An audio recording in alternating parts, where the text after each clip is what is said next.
যুবরাজ সিদ্ধার্থ যখন সংসার ত্যাগ করে সন্ন্যাসের পথে পা বাড়ালেন, তখন তাঁর স্ত্রী যশোধরা ও অতি অল্পবয়সী পুত্র রাহুল গভীর বেদনার মধ্যে পড়লেন। স্বামীর হঠাৎ প্রস্থান যশোধরার মনে দুঃখের ঝড় তুললেও তিনি তার সিদ্ধান্তকে শ্রদ্ধা করেছিলেন। তিনি অন্তর থেকে জানতেন, সিদ্ধার্থ কেবল নিজের মুক্তির খোঁজে যাননি, সমগ্র মানবজাতির কল্যাণের জন্যই তিনি সেই কঠিন পথে যাত্রা করেছেন। বছরের পর বছর সাধনার পর সিদ্ধার্থ বুদ্ধত্ব লাভ করলেন। খবর এলেন যে বুদ্ধ এখন রাজগৃহে অবস্থান করছেন।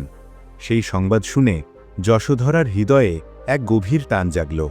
তিনি সিদ্ধান্ত নিলেন স্বামীর সঙ্গে আবার দেখা করবেন। সঙ্গে নিলেন পুত্র রাহুলকেও।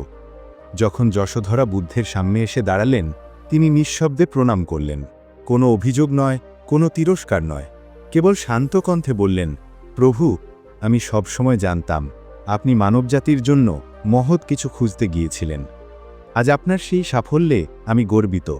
এরপর তিনি কোমল হাতে পুত্র রাহুলকে বুদ্ধের সামনে এগিয়ে দিলেন এবং অনুরোধ করলেন, আপনি রাহুলকে সত্যপথে দীক্ষা দিন। বুদ্ধ রাহুলকে সন্ন্যাসে দীক্ষা দিলেন, আর সময়ের সঙ্গে সঙ্গে যশোধরাও বৌদ্ধ ধর্মপথে প্রবেশ করলেন।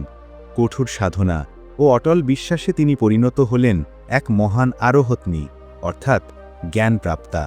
এই গল্প থেকে আমাদের এটা শেখায়, সত্যিকারের ভালোবাসা কখনো বাধা দেয় না, দাবি করে না, বরং সে নীরবে সমর্থন করে, শক্তি দেয়। যশোধরা দেখিয়েছিলেন ত্যাগ, ধৈর্য ও আস্থা মানুষকে শুধু বেদনার ওপারে নয়, আধ্যাত্মিক মুক্তির দিগন্তেও পৌঁছে দিতে পারে।